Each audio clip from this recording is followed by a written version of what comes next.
Hi കൂട്ടുകാരെ, ഇന്ന് ഞാൻ ഉണ്ടാക്കാൻ പോകുന്നത് ഇന്നത്തെ റെസിപ്പി തേങ്ങാ ചമ്മന്തി. അതിന് പച്ചമുളക്, ഇഞ്ചി, ചെറിയ ഉള്ളി. ഇനി തേങ്ങ പൊട്ടിച്ച് വെച്ചു, ഇനി ഇത് തിരികെ എടുക്കണം.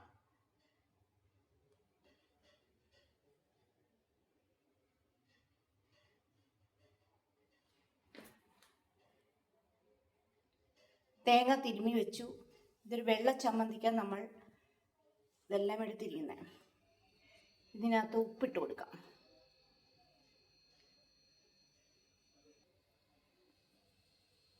പച്ചമുളക് അരിഞ്ഞത്, ചെറിയ ഉള്ളി, ഇഞ്ചി എല്ലാം അരിഞ്ഞു വെച്ചു. ഇനി ഇതൊരു മിക്സിയുടെ ജാറിലിട്ട് അരയ്ക്കാം.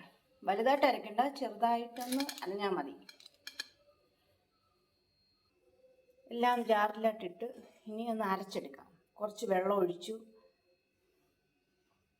ഇതെല്ലാം കൂടെ ഒന്ന് അരച്ചെടുക്കാം.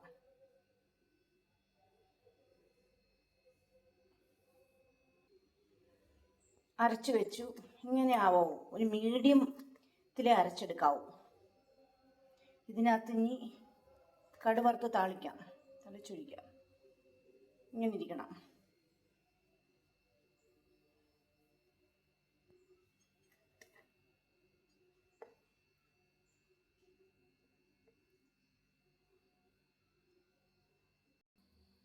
ഒരു ചട്ടി അടുപ്പത്ത് വെച്ചു, വെളിച്ചെണ്ണ ഒഴിച്ചു.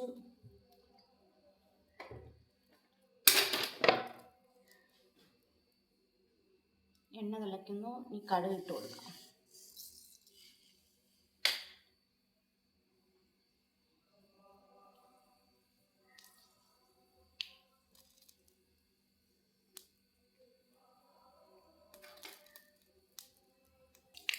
കടുക് പൊട്ടുന്നു.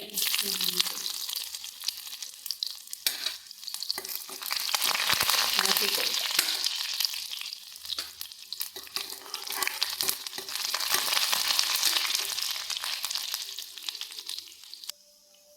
പട്ടിമുളക് ഇല്ലാത്തത് കറിവേപ്പില ഇട്ട് കൊടുക്കാം.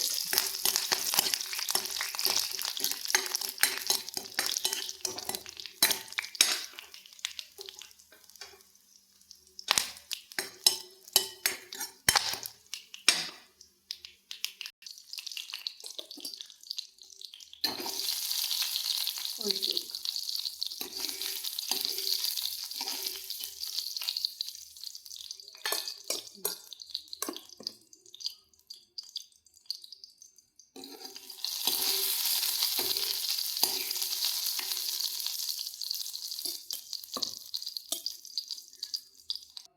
അങ്ങനെ ചമ്മന്തി റെഡി ആയിട്ടുണ്ട്.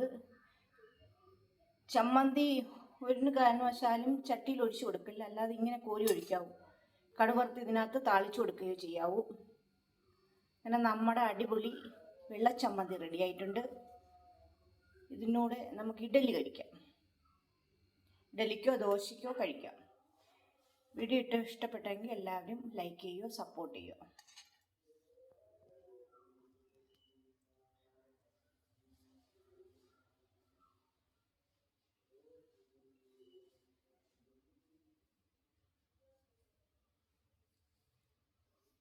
അതിൻ്റെ കൂടെ കഴിക്കാമെന്ന് ഇഡലിയും ചമ്മന്തി,